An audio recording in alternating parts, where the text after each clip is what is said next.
el trabajo que voy a presentar es en coautoría con Han Shao de la Universidad de Finanzas y Economía de Shanghai. Él fue estudiante doctoral aquí en la Universidad de California en Davis y ahora está en Shanghai como su primer trabajo después del doctorado. Eh, el paper es teórico y es economía matemática, no tengo datos, no tengo una aplicación que presentarles. Para hacer las cosas más agradables y menos tensas, digamos, lo que tengo como planeado es hacer una presentación un poquito formal de cuál es el problema que queremos resolver. Después les digo qué resultados generales tenemos, pero en vez de ponerme a mostrarles argumentos formales acerca de nuestros resultados, más bien voy a ilustrar esos resultados con algunos ejemplos. Eh, y espero que con esos ejemplos pueda explicarles el mecanismo que está detrás de nuestros resultados. La idea general es la siguiente. Nosotros, los economistas, tenemos un modelo muy influyente, muy elegante, muy usado acerca de cómo funcionan los mercados, que sean financieros o no, no importa cómo funcionan los mercados, cuando hay agentes que tienen acceso a diferente información acerca del objeto u objetos que se están intercambiando en esos mercados. El modelo dominante, el paradigma que tenemos en economía desde los 70s y 80s es el modelo que llamamos de expectativas racionales. Christian, que entiendo trabaja en macroeconomía, y todos ustedes que hayan tomado cursos de macroeconomía se acordarán perfectamente de los modelos de expectativas racionales, que en macroeconomía el más conocido, el que se considera el primero, son los modelos de Lucas, donde los agentes al mismo tiempo, los agentes tienen que entender los mecanismos que están detrás de las variables que los afectan desde el punto de vista macroeconómico, y esas variables también responden a cómo los agentes forman esas expectativas. Y en un modelo de expectativas racionales, las cosas funcionan supremamente bien en el sentido de que los agentes entienden de una forma correcta el funcionamiento de la economía, forman sus expectativas con un buen entendimiento del funcionamiento de la economía, y ese entendimiento es bueno dado que los agentes lo usan para tomar las decisiones que determinan el funcionamiento de la economía. Es un argumento que va en las dos direcciones. Las expectativas son correctas para la economía y la economía es correcta dadas las expectativas. Lo que vamos a hacer en este paper es ser un poco críticos acerca del modelo de expectativas racionales, tratar de abrir la caja negra del modelo de expectativas racionales y ver un poco cómo podría llegarse a esa situación tan perfecta de expectativas racionales.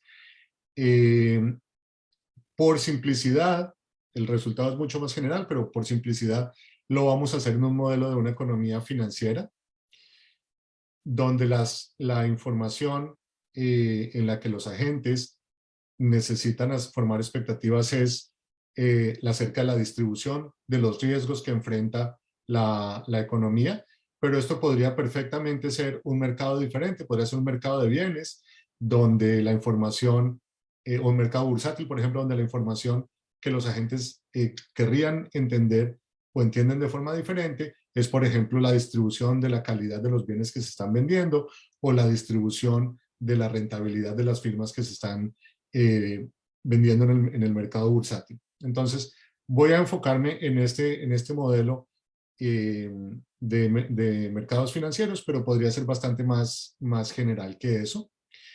Para propósitos de la presentación, voy a tomar el, la economía más sencilla que puede haber de este tipo, una economía que funciona solamente durante 2 periodos con un monto mínimo de incertidumbre. Los resultados son mucho más generales y podríamos haberlos obtenido en settings más complicados, pero no creo que eso sea útil. Entonces, lo primero que quiero decir antes de entrar en los detalles es que la presentación, la versión que van a ver es una versión simple de resultados que podríamos generalizar mucho a cambio de un poco más de matemáticas pesadas y sin mucha más novedad económica. La economía es la siguiente. Imaginémonos que tenemos un mundo que dura por 2 periodos, el hoy y mañana, y supongamos que mañana puede venir en 2 versiones, lo que llamamos estados de la naturaleza, estado de la naturaleza 1, estado de la naturaleza 2. Si quieren, piénsenlo como 1 es un buen estado de la naturaleza, las cosas están bien; 2 es un estado de la naturaleza en que las cosas están mal. En este mercado vamos a suponer que hay 2 tipos de agentes. Podría haber más, pero necesitamos solamente 2, entonces no vamos a poner más que ellos. 2 tipos de agentes. Un agente que llamamos los fundamentalistas, los agentes F, son agentes que entienden muy bien la distribución de riesgo de la economía. Estos agentes entienden que la probabilidad de que mañana nos despertemos en el estado de la naturaleza bueno, en el 1, es pi. La probabilidad de que nos despertemos en el estado de la naturaleza 2 es 1 menos pi, y ellos saben cuál es ese valor pi. Los llamamos fundamentalistas porque identificamos con estos agentes a los agentes que, cuando están en un mercado financiero, entienden muy bien el funcionamiento de los activos financieros que se están intercambiando y estudian esos activos para entender cuándo van a ser rentables y cuándo van a dar pérdidas. Entonces, por eso los llamamos fundamentalistas. Conocen la información, son los agentes informados que vemos en teoría de contratos. Hay otros agentes que no saben cuál es el valor de pi. Estos agentes los vamos a llamar especuladores. Son agentes que van a tratar de ganar dinero en el mercado, no tienen información de pi, van a tratar de discernir acerca de lo que ven en el mercado la variable, el valor de pi que debe ser observado por los fundamentalistas dado lo que está pasando en el mercado. Entonces, estos son agentes que no conocen la probabilidad de que el estado 1 vaya a ocurrir, ven lo que está pasando en el mercado y, dado lo que ven en el mercado, asignan una probabilidad, un valor a pi, y con o no asignan un valor a pi, pero utilizan la información de lo que ven en el mercado para tratar de darse una idea acerca de cuánto puede ser pi, y con esa información toman sus decisiones financieras. Entonces, la forma en que vamos a formalizar esta asimetría es que pi minúscula, que es la probabilidad del estado 1, que es conocida por los fundamentalistas, va a ser el resultado de una realización de una variable aleatoria, que es pi mayúscula. Los especuladores solamente conocen que pi minúscula es una realización de la variable aleatoria pi mayúscula. Los fundamentalistas conocen el valor de la realización pi minúscula. Y en ese sentido, los fundamentalistas tienen una ventaja de información. Vamos a suponer que hay un número de fundamentalistas, un número de especuladores. Estos van a ser mu F y mu S, los valores los tamaños de los 2 tipos de agentes. Y los agentes tienen una riqueza futura que depende del tipo de agente y depende del estado de la naturaleza. Entonces, un agente del tipo A, si mañana se despierta en el estado de la naturaleza sigma, su riqueza va a ser ese omega A sigma. Los omegas podrían ser los mismos, independientemente de la A o independientemente de sigma, pero permitimos también que haya heterogeneidad en los agentes, en el sentido de que omega puede depender de A, y riesgo en el sentido de que omega puede depender de sigma. No sé si lo dije o se me olvidó, pero por simplicidad vamos a suponer que en esta economía existe un solo bien, llamémoslo riqueza. Los resultados perfectamente se pueden extender al caso en el que existen múltiples bienes, pero eso solamente nos complicaría la notación y las matemáticas sin que sea algo particularmente interesante. No sé, no les puedo ver las caras, si entiendo la razón, pero si alguien quiere interrumpirme porque hay algo que no esté claro, por favor déjenme saber que no tengo ningún problema en aclarar lo que estamos tratando de hacer. Ok, esta es la economía, estos son los agentes que viven ahí y los escenarios que enfrentan. Vamos a suponer que estos agentes tienen acceso a unos mercados financieros, que son mercados financieros completos, que les permiten asegurarse y garantizar una riqueza futura en cada uno de los dos estados de la naturaleza. Entonces, la forma más sencilla de hacer esto es seguir lo que nos enseñó Arrow con sus modelos de activos fundamentales. Entonces, vamos a suponer que hoy, en el presente, los agentes compran y venden dos activos, existen dos activos. Uno de esos activos le da a quien lo compre una unidad de riqueza mañana en el estado de la naturaleza 1 y nada en el estado de la naturaleza 2. El otro activo le da una unidad de riqueza en el estado de la naturaleza 2 y nada en el estado de la naturaleza 1. Entonces, para cada estado de la naturaleza tenemos un activo fundamental que paga una unidad de riqueza en ese estado y 0 en el otro. Como tenemos dos activos, tenemos dos precios. Vamos a normalizar el precio del activo 2 a ser 1, una unidad de numerario, y el precio del activo 1, que tenemos que resolver endógenamente, va a ser denotado por Q. Cada agente va a comprar una cantidad de esos activos, de cada uno de los dos activos. Entonces, el portafolio YA, yo no sé si ustedes en Perú dicen Y o Y, en Colombia decimos las dos y a mí me parece más fácil estar diciendo Y que Y. Entonces, si denotamos por YA el portafolio de los agentes de tipo A, va a ser una unidad, una cantidad de bienes, una cantidad de unidades de activo 1 y una cantidad de unidades de activo 2.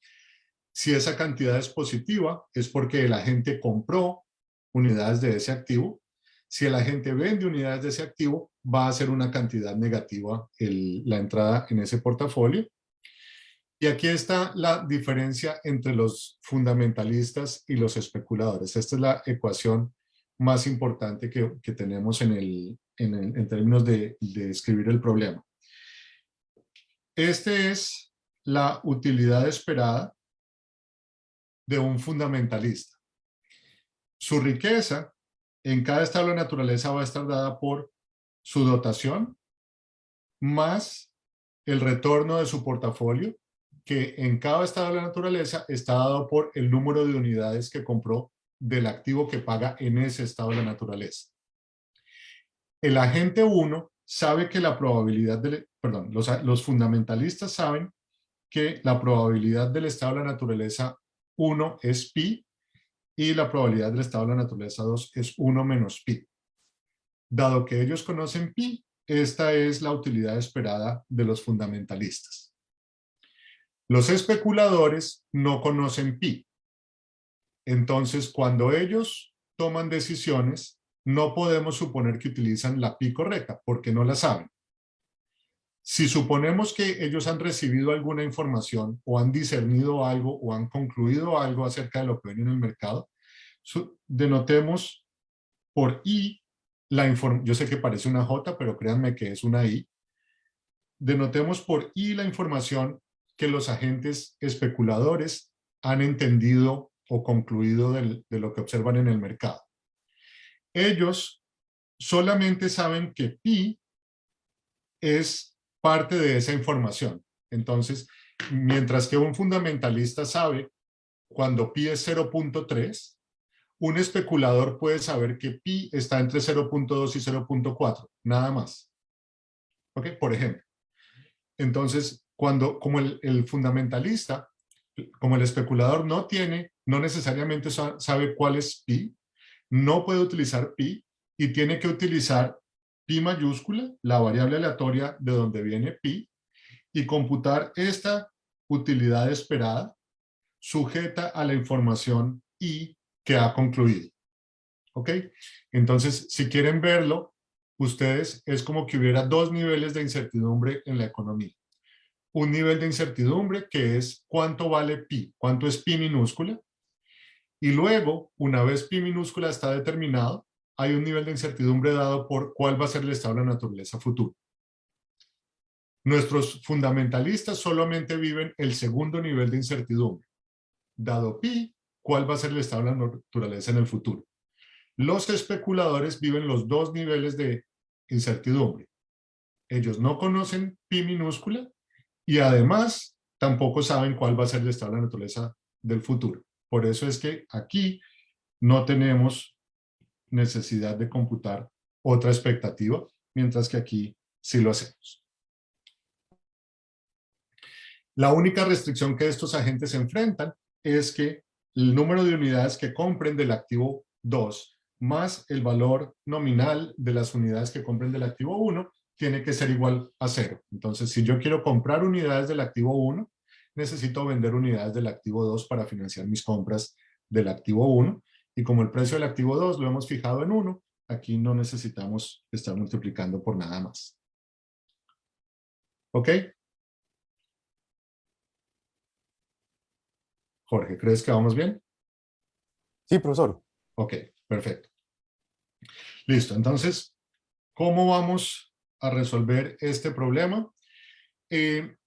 Primero que todo, ya esto me imagino que todos lo recordamos porque es de las mejores noticias que nos dan en micro, es que cuando tenemos un modelo de equilibrio competitivo bajo ciertos supuestos muy sencillos, no necesitamos preocuparnos de todos los mercados, sino que podemos deshacernos de uno de ellos. En este caso tenemos solo dos.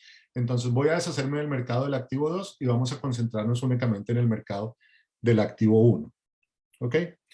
Supongamos que a precios Q, cuando la probabilidad del estado 1 es pi, los fundamentalistas demandan YF unidades del activo. Cuando los precios son Q y la información de la que disponen los especuladores es I, los especuladores demandan este número de unidades. Para que los mercados estén en equilibrio, para que se ajusten, necesitamos que el número de unidades demandadas por cada fundamentalista, multiplicado por el número de fundamentalistas, más el número de unidades de cada especulador multiplicado por el número de especuladores sea igual a 0. ¿Ok? Entonces, si los especuladores están comprando, tiene que ser porque los fundamentalistas están vendiendo y viceversa.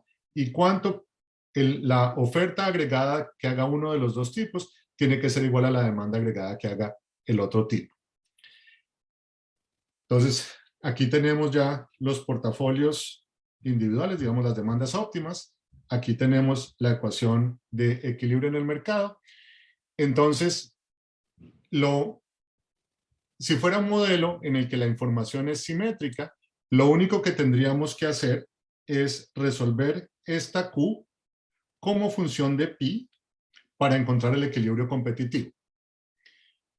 En este caso, eso supondría que los especuladores son bastante poco sofisticados porque no utilizan los precios del mercado para inferir la información que los fundamentalistas sí tienen y ellos no. ¿Ok?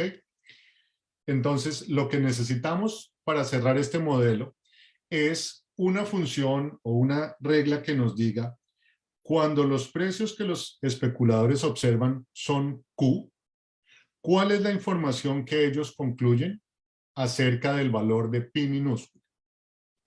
¿Ok? necesitamos un mecanismo de formación de expectativas para los agentes que no tienen la información de pi, y ese va a ser esta función que mapea nuestras Qs en los conjuntos de información I. ¿Qué es lo que estamos haciendo?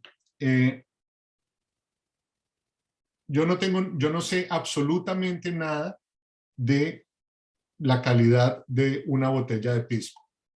¿Okay? Supongamos que yo llego a Lima y yo entiendo que debe haber pisco muy bueno y tiene que haber pisco menos bueno. Yo no sé absolutamente nada del mercado de pisco.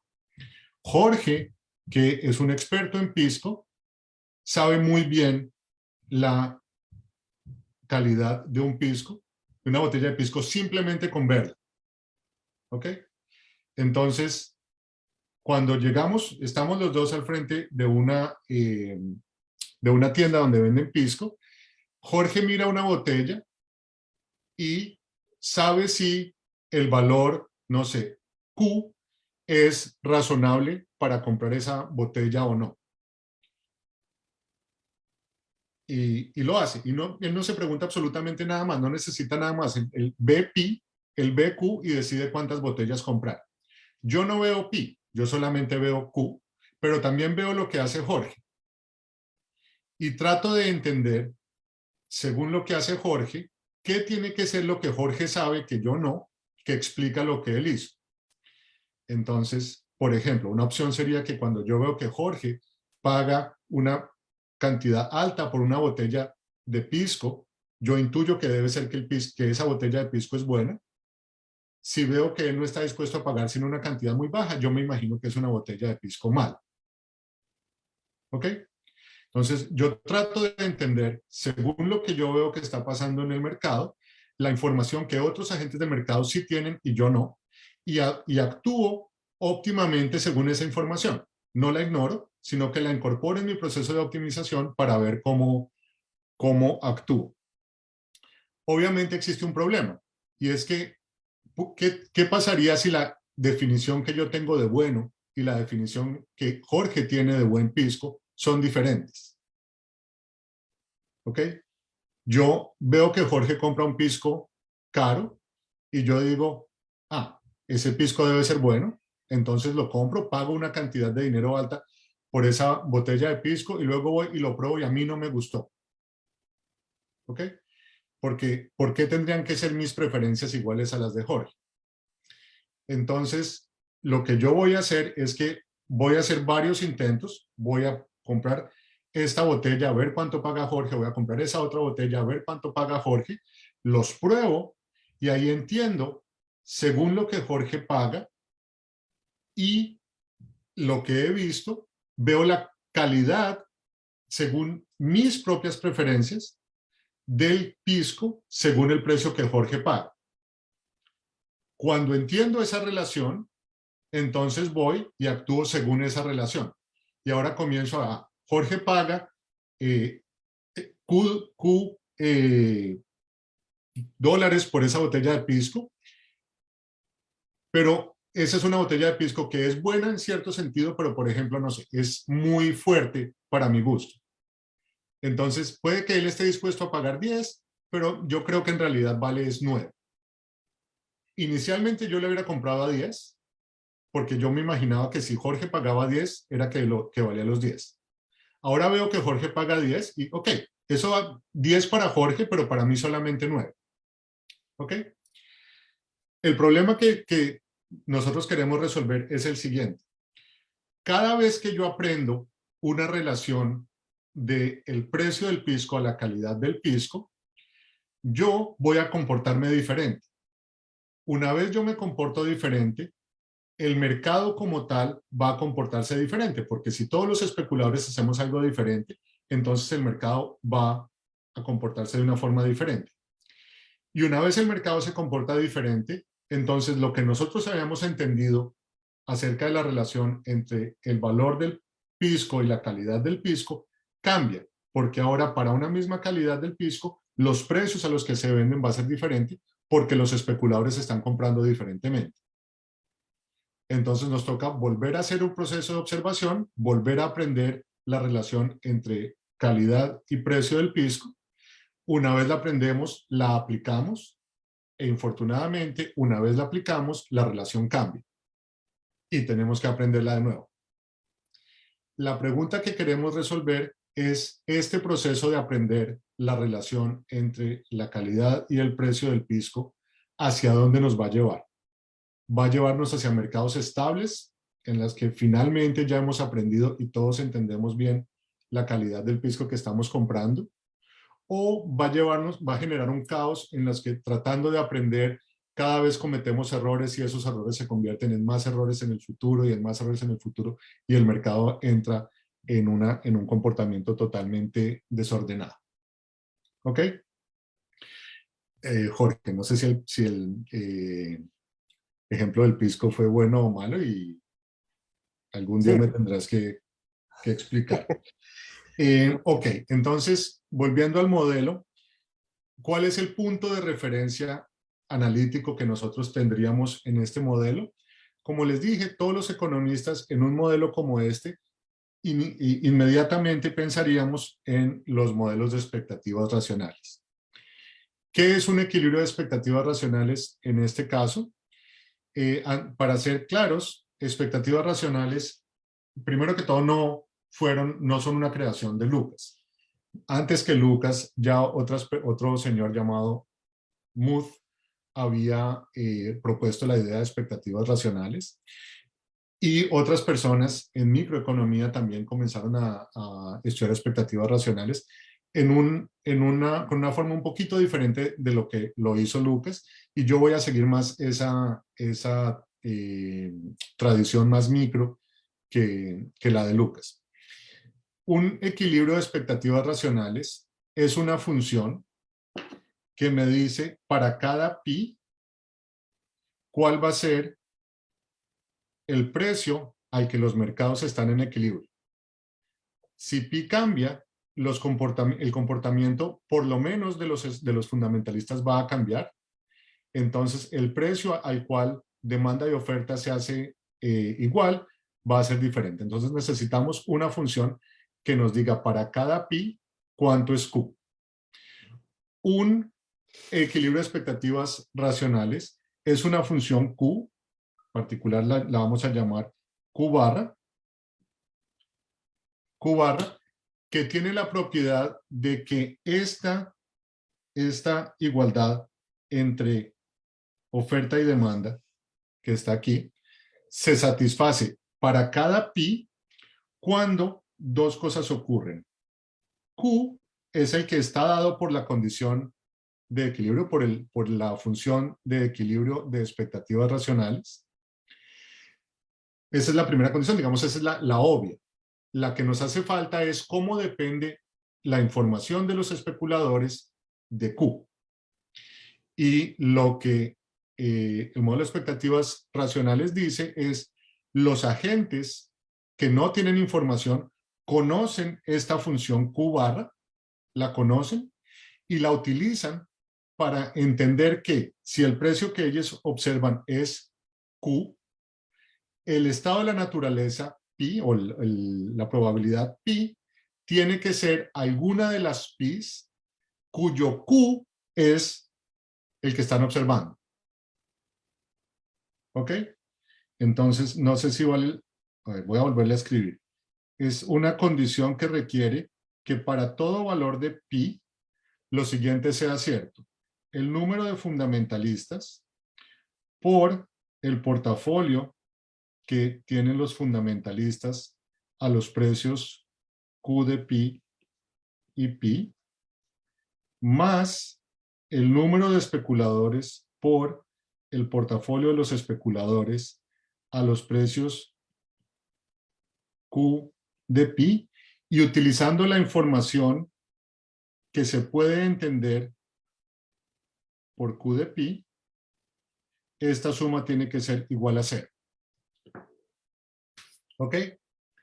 Entonces, estamos suponiendo que existe una función Q barra que es los precios a los que los mercados están, a los que el mercado está en equilibrio cuando la probabilidad del estado 1 es pi, suponiendo además que los especuladores conocen esa función y la utilizan correctamente para inferir, dado los precios que observan, los valores de pi que dan lugar a esos precios.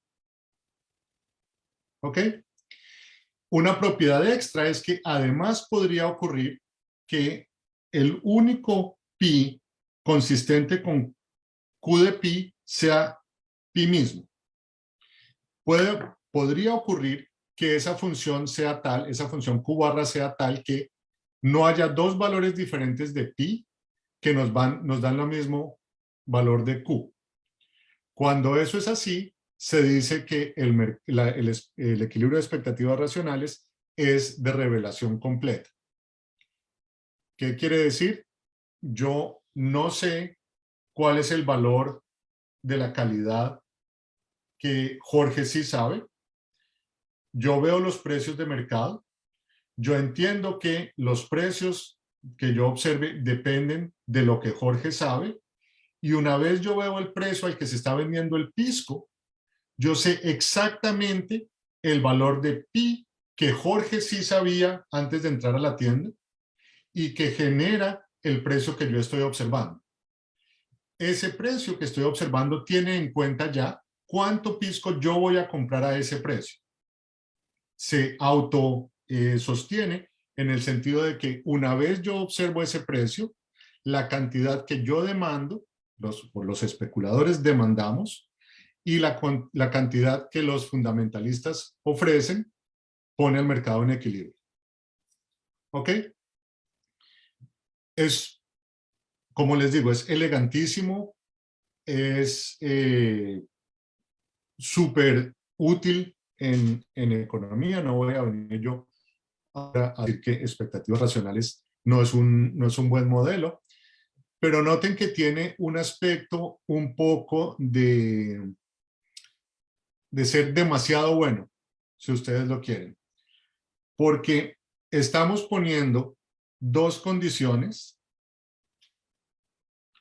sobre una misma variable, que es Q. Q tiene que hacer dos cosas al mismo tiempo. Tiene que ajustar los mercados para que oferta sea igual a demanda. Ese es el papel que los precios han tenido en todos los modelos de equilibrio con información simétrica o asimétrica. Pero en este modelo en el que la información es asimétrica, los precios tienen otro papel, y es que sirven como un vehículo para que los agentes con información inferior aprendan algo de la información que tienen los agentes con información superior. Entonces, el mismo Q está haciendo que la demanda y la oferta se igualen, y está haciendo que los agentes que no saben la calidad del pisco aprendan de ella. Eso es dos papeles con una sola variable. Suena bien demandante. Lo impresionante del modelo es que este es un teorema de Roy Ratner en el 79. Para casi todas las economías, eso es lo que quiere decir genéricamente, no se preocupen por eso, pero para casi todas las economías, la economía tiene un equilibrio de expectativas racionales y ese equilibrio es de revelación completa. ¿Sí? Entonces, en casi todos los casos, hay pequeñas excepciones, pero en casi todos los casos, Q logra cumplir perfectamente los dos papeles. Siempre vamos a encontrar para todo pi un Q que hace que los mercados estén en equilibrio, oferta igual a demanda, y al mismo tiempo nos dice a los que no sabemos de pisco cuál es la calidad del pisco que estamos comprando e incorpora en la valoración, en el ajuste de los mercados, cuánto pisco compramos una vez nos damos cuenta de que eso es así y los mercados están en equilibrio. Espectacular. Como resultado, es absolutamente espectacular. Por otra parte, puede dejarle a uno un poquito de preocupación lo siguiente. para cumplir el papel de que oferta sea igual a demanda, se necesita que los precios sean definidos una vez los agentes deciden cuánto comprar. Perdón, lo dije mal. Para que los precios cumplan su papel de que oferta sea igual a demanda, se necesita que los agentes respondan a los precios. ¿Sí? Que los precios cambien las demandas de los agentes, de forma tal que si iba a haber exceso de demanda, entonces un precio diferente haga que el exceso de demanda desaparezca. Entonces, en ese papel tradicional, querríamos ver a las cantidades como función de los precios.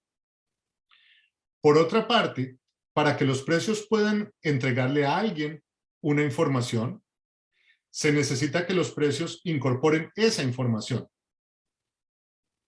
Y los precios no pueden incorporar ninguna información si no se sabe cuánto los agentes están comprando. Entonces, supongamos que le encargamos a alguien que sea la persona que escoge los precios del pisco en la tienda en la que estamos Jorge y yo. Para poder incorporar la información que Jorge tiene, esa persona necesitaría decirle a Jorge, Jorge, ¿cuánto quiere comprar? ¿Sí? Por otra parte, para poder darme a mí información acerca de lo que Jorge sabe, necesitaría decirme a mí, no me diga cuánto quiere comprar todavía, espérese a que yo diga cuáles son los precios. Entonces, el doble papel que cumplen los precios tiene un problema un poco, sí, hay economistas que lo han llamado de esquizofrenia, que es que para poder decidir los precios necesitamos saber las cantidades, pero para poder saber las cantidades necesitamos saber los precios. Entonces, formalmente, pues es muy sencillo, lo hacemos un sistema simultáneo de ecuaciones y lo resolvemos al mismo tiempo. Pero en la práctica, no es claro cómo van los precios a incorporar la información de unos agentes y al mismo tiempo darle información a otros agentes si todos llegan al mercado exactamente al mismo tiempo. ¿Ok?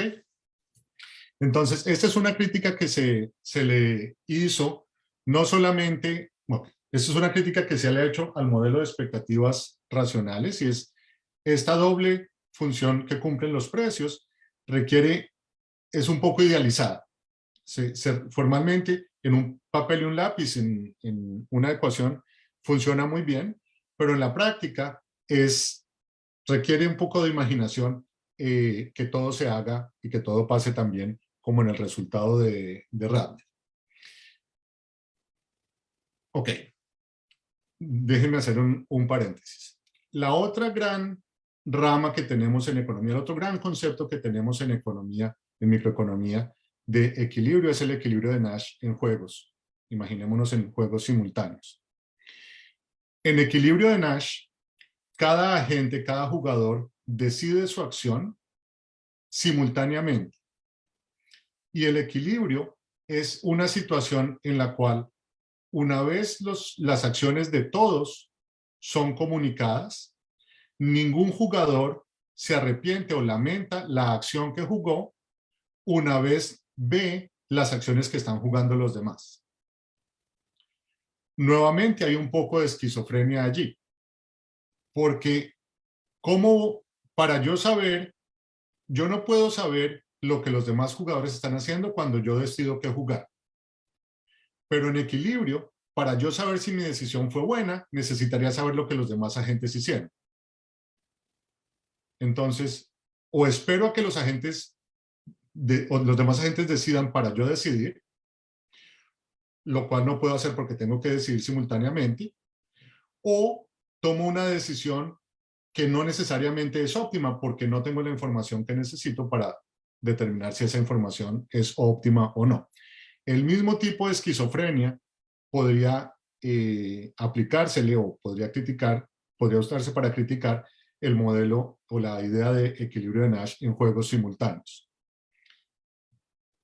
En teoría de juegos, desde los resultados más importantes de Aumann, ha habido una forma alternativa de pensar en equilibrio de Nash que resuelve este problema de la esquizofrenia en el sentido de ver el equilibrio de Nash como el resultado de una serie de rondas de raciocinio que hacen los agentes pensando en lo que es óptimo para ellos y lo que es óptimo para los demás y lo que los demás creen que es óptimo para ellos y lo que los demás creen, lo que ellos creen que los demás creen que es óptimo para ellos, lo que ellos creen que los demás creen que ellos creen que es óptimo para los demás y así sucesivamente.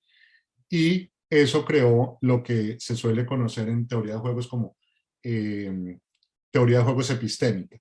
Y es tratar de meterse en la cabeza de los jugadores, no solamente decir, este es el equilibrio, sino ponernos en la cabeza de los jugadores que están tratando de decidir cada uno qué hacer, tratando de pensar no solamente en lo que ellos quieren hacer, sino en lo que los demás quieren hacer, lo que los demás creen que los demás quieren hacer, y así sucesivamente. Y estos resultados de Aumann en teoría de juegos epistémica dieron unos resultados de nuevo muy elegantes que dicen esencialmente lo siguiente. Supongamos que hacemos esta cadena de raciocinios que yo les estoy diciendo. ¿Qué quiero hacer? ¿Qué creo yo que mi oponente quiere hacer? ¿Qué creo yo que mi oponente cree que yo quiero hacer? ¿Qué creo yo que mi oponente cree que yo creo que él quiere hacer? Y así sucesivamente. Y lo seguimos haciendo hasta infinito. Supongamos que después de todos estos raciocinios llegamos a una conclusión, y es que yo quiero hacer A y creo que mi oponente quiere hacer B, y al mismo tiempo mi oponente llega a B creyendo que yo quiero hacer A, entonces A-B es un equilibrio de Nash en este juego. Punta de pensar, no hay comunicación, simplemente ponemos dos jugadores que entienden muy bien el juego y entienden los incentivos de los dos jugadores y comienzan a pensar, y a pensar en lo que el otro piensa, y a pensar en lo que el otro piensa que él piensa, y así sucesivamente. Se llega a equilibrio de Nash basados en estos conceptos, lo que se llama conocimiento común y no solamente conocimiento público. Nosotros podríamos tratar de hacer eso para resolver la esquizofrenia del modelo de expectativas racionales, tratando de hacer, ok, ¿qué hacen los especuladores? ¿Qué creen los especuladores que hacen los fundamentalistas? ¿Qué creen los especuladores que los fundamentalistas creen que los especuladores hacen? ¿Qué hacen los especuladores? ¿Qué creen los especuladores que los fundamentalistas creen que los especuladores creen que los fundamentalistas hacen?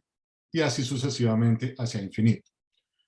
Podríamos hacerlo y llegaríamos a conceptos de conocimiento común acerca de la racionalidad de los dos inversionistas, de los dos tipos de inversionistas, y eso nos llevaría a equilibrio en expectativas racionales. Ese no es el camino que yo creo que se debería seguir en este problema, porque si estamos tratando de extender la idea de mercados competitivos a la Arrow de Bray, mercados donde los agentes son pequeños, donde no tienen impacto en precios, donde toman como dado lo que los demás agentes hacen y así sucesivamente, este tipo de raciocinio epistémico, no no me parece a mí que sea consistente con esa idea. No sé si a ustedes les dijeron cuando estaban en pregrado. Mire, ustedes los que todavía están en pregrado, me imagino que muchos de ustedes son lo suficientemente jóvenes. Una de las cosas que a mí me dijeron cuando aprendí los modelos de equilibrio competitivo por primera vez fue, mire, un agente en uno de estos modelos solamente necesita ver cuál es el precio y escoge lo que más le gusta. No se tiene que poner a pensar en cuánto están demandando los demás, en cuánto están los otros agentes consumiendo. Una vez el agente ve el precio, tiene sus preferencias y demanda. Obviamente aquí nos estamos aislando de eso, porque estamos haciendo agentes que piensan, que tratan de obtener información acerca del precio. Pero lo que yo no quiero hacer en solución a este problema es irme al otro extremo, donde los agentes, a pesar de que son competitivos, pequeñitos, son agentes que no tienen ningún impacto en el valor de las transacciones, no tienen impacto significativo en el mercado. A pesar de eso, se ponen en este proceso iterativo ad infinitum de entender que si yo hago esto, entonces cómo va a reaccionar aquel y cómo cree él que yo creo que él va a reaccionar y cómo cree él que yo creo que él cree que yo voy a reaccionar y así sucesivamente. No me parece que sea en el espíritu del mercado competitivo suponer que nuestros agentes entran en ese proceso de pensar ad infinito qué es lo que los demás agentes saben que ellos no. Entonces, en vez de hacer eso, lo que nosotros vamos a hacer es adaptar a este problema una alternativa que existe en teoría de juegos a el mecanismo epistémico de racionalidad infinita de Aumann, y es lo que en teoría de juegos se llama como raciocinio de nivel K, que no lo voy a explicar en el abstracto de teoría de juegos, pero voy a decírselos cómo funciona en nuestra versión de mercados competitivos. ¿Cómo voy de tiempo, Jorge? Estamos 50 minutos, profesor. Ok, espero que no demorarme muchísimo más con la teoría general y les doy los ejemplos y ahí podríamos parar. Ok, lo que vamos a hacer es tratar de modelar ese procedimiento, ese proceso de aprendizaje que les dije en el ejemplo en el que yo veo los precios a los que Jorge compra diferentes piscos, voy, los compro, los pruebo y entiendo más o menos qué tipo de precios van con la calidad de qué pisco. Voy al mercado utilizando esa información, no me doy cuenta que una vez los especuladores incorporamos esa información, el funcionamiento del mercado cambia, entonces necesito seguir aprendiendo, necesito seguir probando a qué precios se venden cuáles piscos, aprendo nueva información, no me doy cuenta que una vez aprendo esa información, el funcionamiento del mercado cambia y necesito aprenderla de nuevo. Entonces vamos a modelar ese proceso de la siguiente forma. Q0 va a ser la función que me mapea pi en precios, probabilidades en precio, suponiendo que los fundamentalistas conocen pi y los especuladores son totalmente básicos, tontos, si queremos llamarlo, los especuladores, y no se dan cuenta que el precio del pisco puede contener alguna información. ¿Ok? Entonces, sería el caso en el que llegamos a la tienda, Jorge y yo. Jorge compra el pisco a un precio que depende de la calidad. Yo estoy dispuesto a pagar exactamente la misma calidad, el mismo precio por cualquier calidad de pisco. No me doy cuenta que el precio puede revelar algo acerca de la información. Q0 es lo que los especuladores tontos harían o haríamos. Es decir, es tomar este modelo que está aquí y cerrarlo suponiendo que esta información es simplemente no sofisticada. Lo único que yo sé es que pi es la variable aleatoria, es la realización de una variable aleatoria pi mayúscula. ¿Ok? Eso es Q0. Entonces, eso es yo llegando a la tienda y comprando el pisco, independientemente de cuál sea el precio,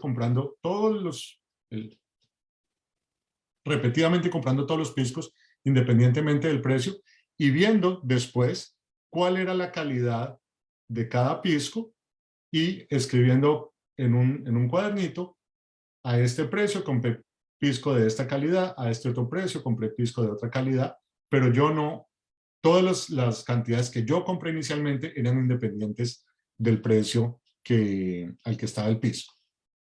Ese es Q0.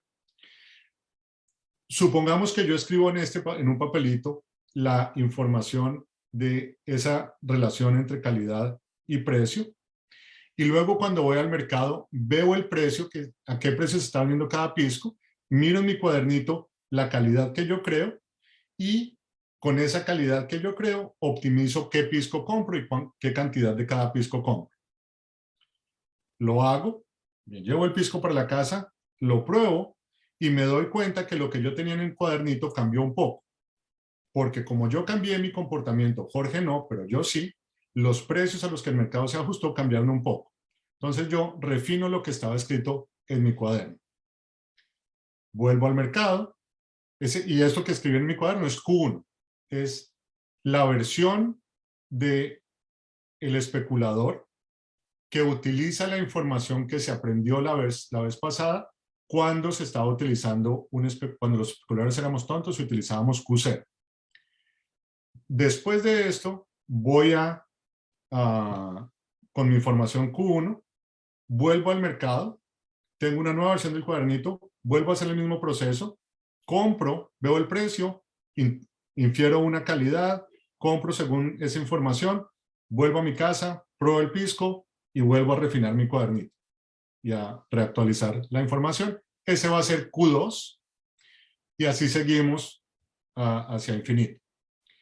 La pregunta es si este proceso de aprendizaje, llamémoslo empírico, de recoger información acerca de la calidad del pisco en función del precio y utilizar esa información cuando vuelvo al mercado, nos lleva hacia equilibrio de expectativas racionales o no.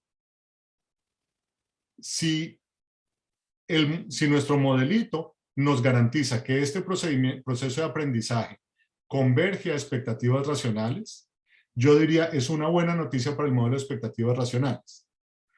Porque no es necesario suponer que los agentes conocen Q barra de entrada sin saber cómo, pero si han tenido el suficiente tiempo en el mercado para aprender experimentando la relación del pisco y la calidad, cuando han tenido el suficiente tiempo van a comportarse de una forma bastante parecida al comportamiento que tendrían en expectativas racionales, y en ese sentido el modelo de expectativas racionales no es realista, pero si los agentes tienen experiencia, es bastante cercano a la realidad. Si no fuera así, si independientemente de cuánta experimentación se ha hecho, no estamos convirtiendo expectativas racionales, habría que preguntarse si deberíamos utilizar el modelo de expectativas racionales para explicar lo que pasa en los mercados, o mejor nos deshacemos de ella y tratamos de hacer un modelo donde los agentes sean un poco menos perfectos que en expectativas racionales. Dime, Ángela.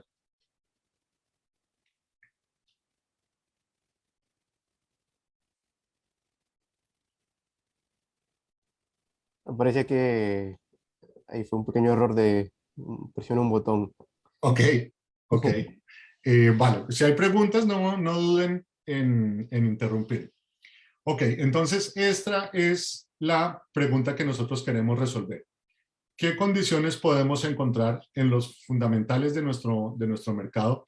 Es decir, en la distribución, los supuestos acerca de la variable aleatoria, pi mayúscula, las funciones de utilidad de los agentes, las riquezas que tienen los agentes, los omegas, para ver si nuestro modelo de aprendizaje converge a expectativas racionales o no.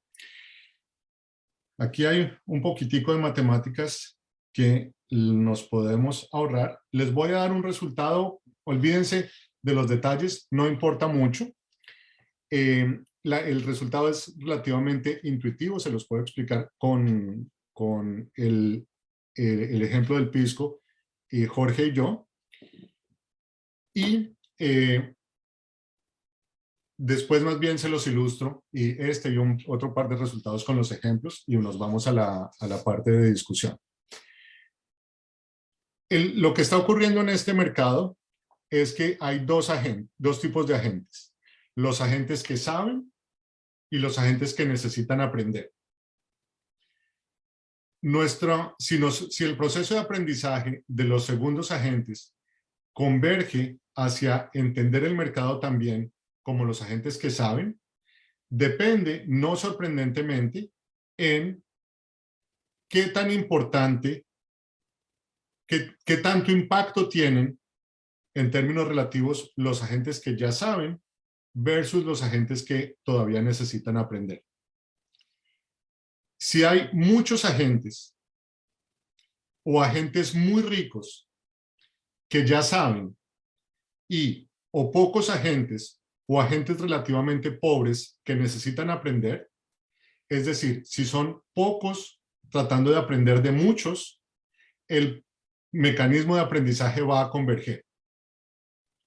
Si por el contrario fueran muchos agentes o agentes muy ricos tratando de aprender de pocos agentes o de agentes pobres, el mecanismo no va a converger a expectativas racionales, el mercado va a ser tremendamente desordenado y matemáticamente vamos a tener una dinámica que explota en la medida en que el proceso de aprendizaje avanza.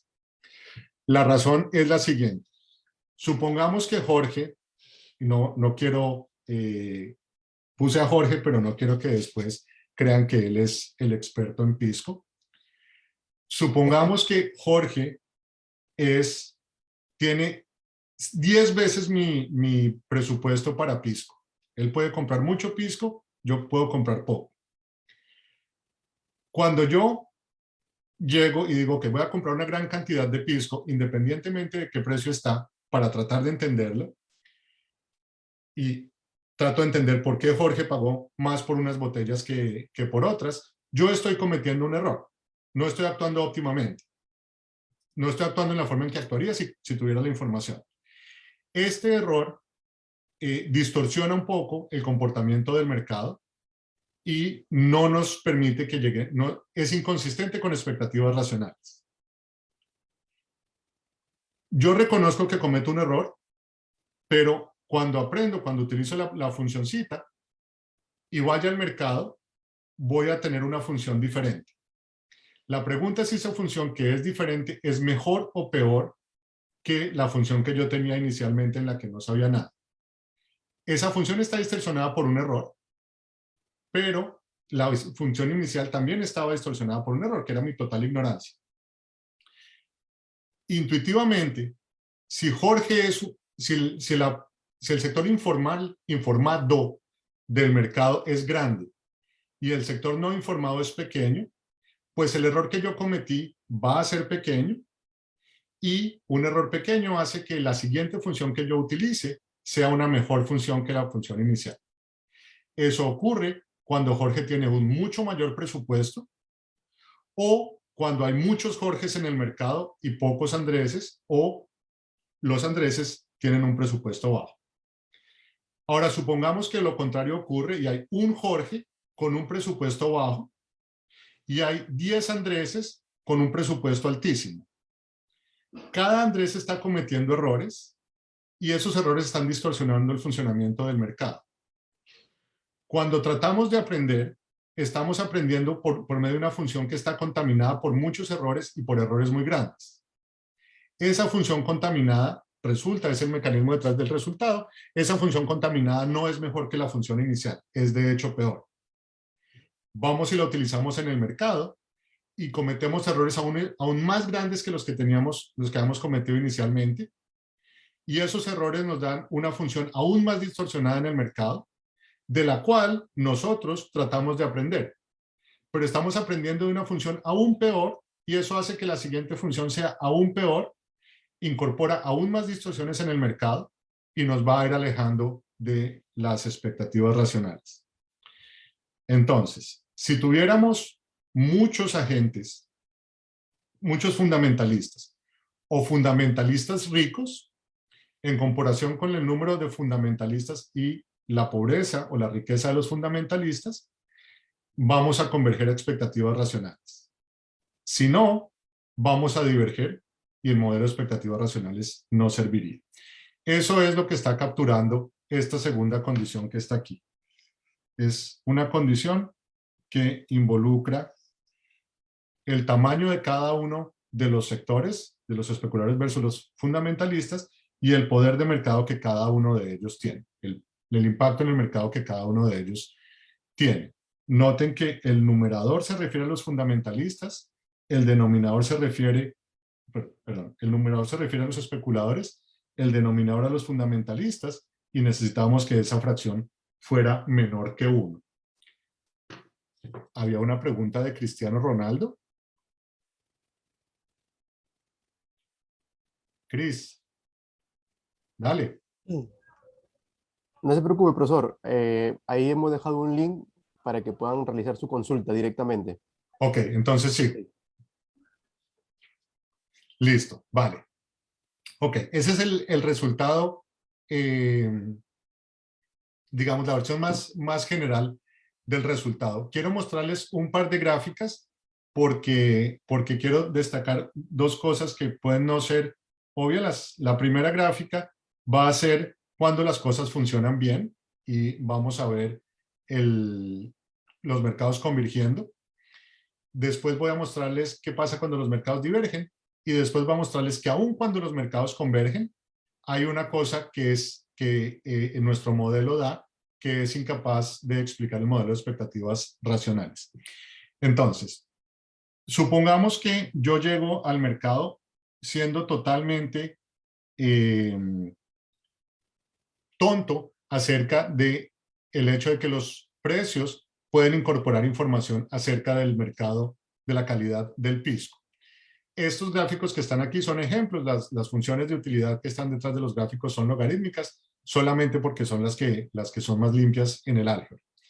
Cuando ese es el caso, en estas simulaciones, es como si yo llegara con el convencimiento de que pi es 0.5, independientemente de cuál es el pi que los fundamentalistas observan. Obviamente los fundamentalistas, mi cantidad va a depender solamente del precio, pero la cantidad de los fundamentalistas sí depende de pi. Entonces, el precio de equilibrio en el mercado va a depender de pi. Esa es esta primera relación. Nos dice, cuando yo soy perfectamente tonto, cuando los especuladores son perfectamente no sofisticados, para cada valor de pi, ¿cuál va a ser el Q al que el mercado se equilibre?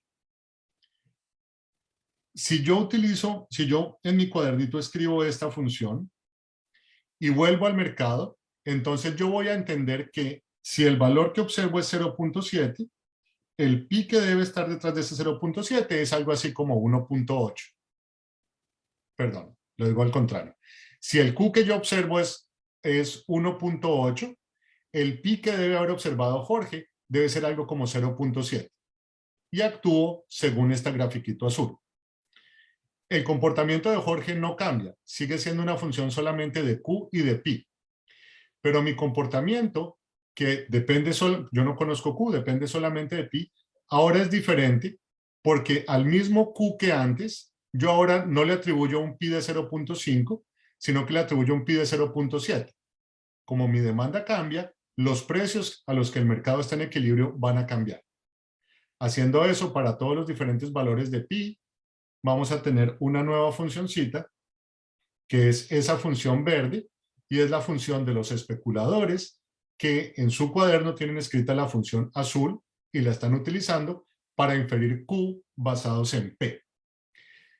Una vez los especuladores en su cuaderno toman la función verde y entienden que un precio de 2 ni es 0.5 como al principio, de casi 2, ni es 0.5 como al principio, ni cerca de 0.7 como antes, sino algo como 0.6, van a cambiar los precios de mercado, va a cambiar la relación entre pi y q, y vamos a tener una nueva funcioncita, que es esa amarilla que está ahí.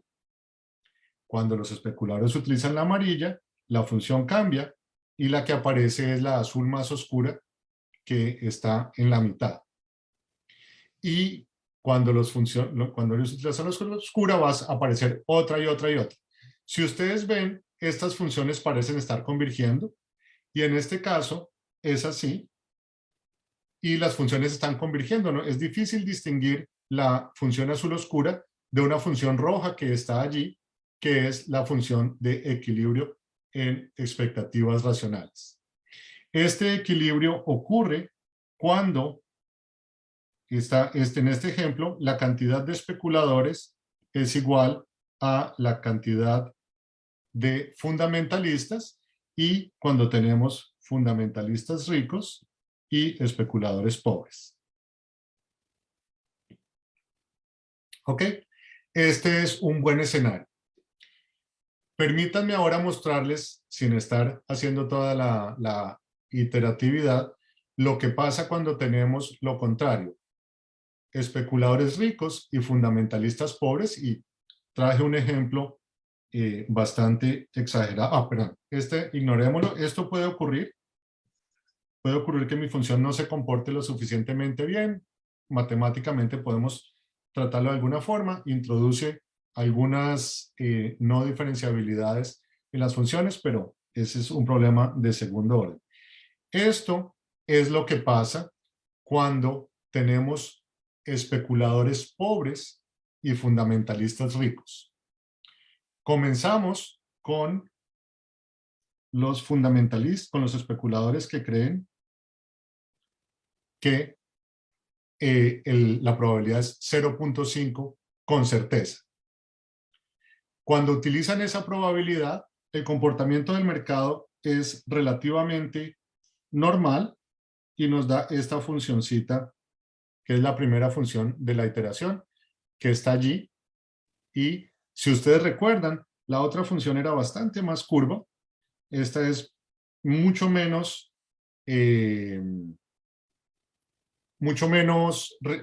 los precios responden mucho menos a las probabilidades porque tenemos una gran cantidad de especuladores ricos y además tontos. El problema de esto, y lo pongo este ejemplo porque ocurre muy rápidamente, es que cuando los especuladores están utilizando el cuadernito con esta función, su comportamiento ya se convierte en una locura y comienzan a utilizar esta función, que es la siguiente. Cuanto más alto es el precio, más baja creen que es la probabilidad de que, más bajo creen que es pi. Son tantos los errores que están cometiendo los especuladores que no se dan cuenta que los fundamentalistas tienen una función de demanda que crece en pi. Entonces, como son pocos los fundamentalistas, los especuladores no descubren esa relación y tienen este comportamiento absurdo.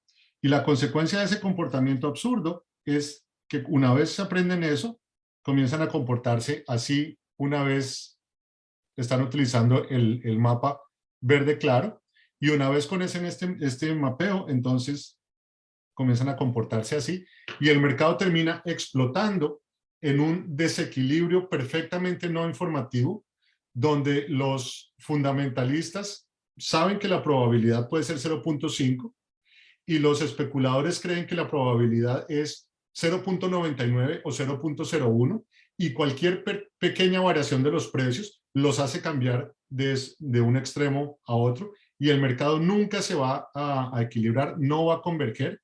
Esto es la función de expectativas racionales, mientras que nuestro mercado va a comenzar a oscilar entre esta función bajo ciertos niveles de entendimiento de los agentes y esta otra función opuesta para el otro nivel de entendimiento de los agentes. La cosa más absurda del mundo, porque teníamos muchos agentes ricos tratando de aprender de pocos agentes pobres y el contenido de información de los precios se ensucia por completo. Dos cosas más y podemos pasar a las preguntas. Supongamos que estamos en una economía como esta que es correcta, en la que hay convergencia a expectativas racionales. Noten que cuando los agentes comenzamos con, voy a ponerlo aquí, comenzamos con los especuladores tontos, Estos son especuladores que están convencidos de que la probabilidad es 0.5 y en ese sentido responden, están convencidos de que la probabilidad es 0.5, entonces responden a los precios demasiado. Y eso hace que pequeñas variaciones en los P's causen grandes variaciones en las Q's. ¿Ok?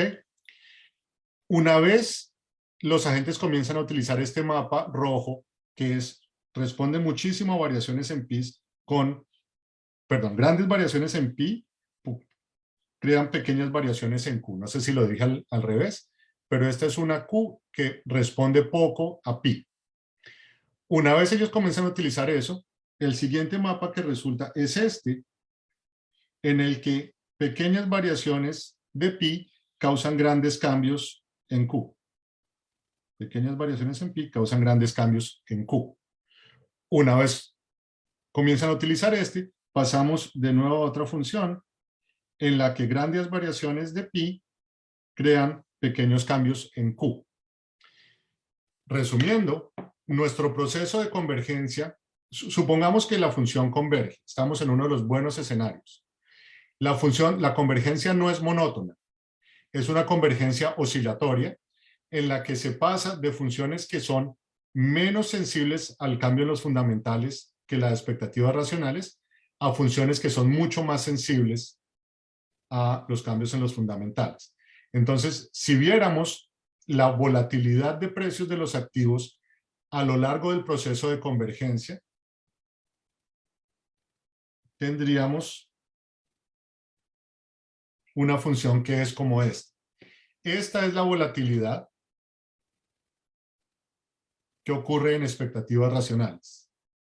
Nuestro modelo de especuladores tontos tiene precios mucho menos volátiles. Apenas los especuladores creen que saben, pasan a una volatilidad de precios enorme. Toda esa volatilidad de precios se convierte en muy poca volatilidad de precios al siguiente periodo, que se convierte en una gran volatilidad de precios al siguiente periodo no, yo debería decir nivel de entendimiento. ¿Por qué quiero enfatizar esto? Porque una de las cosas que el modelo de expectativas racionales no es capaz de explicar en los datos observados en estudios empíricos es la gran volatilidad del precio de los activos relativa a la volatilidad del precio de los fundamentales. Pequeños cambios en las variables profundas de los mercados generan grandes cambios y gran volatilidad en los precios. Si los agentes tuvieran expectativas racionales, cuando se calibran los modelos de expectativas racionales, es difícil explicar por qué esto es así. Pequeñas diferencias en los fundamentales, si los agentes entienden el funcionamiento de la economía bien, deberían causar pequeñas variaciones en los precios. Y eso no resulta ser así. En este caso podemos ver que bajos niveles de sofisticación o de entendimiento de los agentes pueden causar tremendos cambios en la volatilidad de los precios. En particular, la volatilidad de precios puede estar muy por encima de la volatilidad que predeciría un modelo, prediría, no sé, que nos daría un modelo de expectativas racionales con bajos niveles de entendimiento por parte de los especuladores. Y para terminar, en 3 minutos, les cuento rápidamente un ejercicio, el último ejercicio que hacemos en el paper, que es el siguiente. Es cierto que muchos especuladores o especuladores muy ricos afectan la convergencia a expectativas racionales. Por otra parte, los especuladores están cometiendo errores y esos errores deberían costarles dinero. No siempre, pero con alta probabilidad, los errores que se cometen en los mercados financieros deberían traducirse en pérdidas. Si estos errores están siendo cometidos por los agentes ricos del mercado y es ese exceso de riqueza lo que causa los grandes errores que desestabilizan el mercado, uno se imaginaría que en la medida en que esos agentes que cometen errores van perdiendo riqueza, su impacto en el mercado va a reducirse los errores van a ser menores y ese efecto desestabilizador de esos errores va a reducirse y quizás es consistente con convergencia. Eso es verdad, esa es tal vez la buena noticia para el modelo de expectativas racionales, y es que si suponemos, miren que aquí comienzo con especuladores que son 10 veces más ricos que los fundamentalistas. Ellos comienzan a cometer errores y si esos errores no se tradujeran si no tenemos en cuenta la acumulación de pérdidas de esos errores, esta economía va a explotar. ¿Ok? Pero lo que termina ocurriendo es que en la medida en que los especuladores comienzan a cometer errores, su riqueza va cayendo y cayendo y cayendo hasta que en términos relativos se estabiliza un poco por debajo de la riqueza de los fundamentalistas. Y una vez estamos por debajo de esa riqueza, estamos en la zona de convergencia. Luego, aun si las condiciones iniciales nos pronosticaban divergencia en los precios, las pérdidas que cometen los especuladores por sus errores los empobrecen tanto por otra parte, los fundamentales enriquecen tanto que el tamaño de la parte del mercado que comete errores se reduce y finalmente vamos a converger. Es una convergencia dolorosa en el sentido de que a la gente le costó mucha riqueza tener esa convergencia, pero por lo menos desde el punto de vista predictivo, nos reconcilia con la idea de que podemos utilizar el modelo de expectativas racionales. Una vez un grande número de agentes no informados se han empobrecido lo suficiente, el modelo es una buena aproximación. Ok, no, hablé mucho más de lo que tenía planeado, entonces creo que es un buen momento para que yo haga silencio y alguien más intervenga.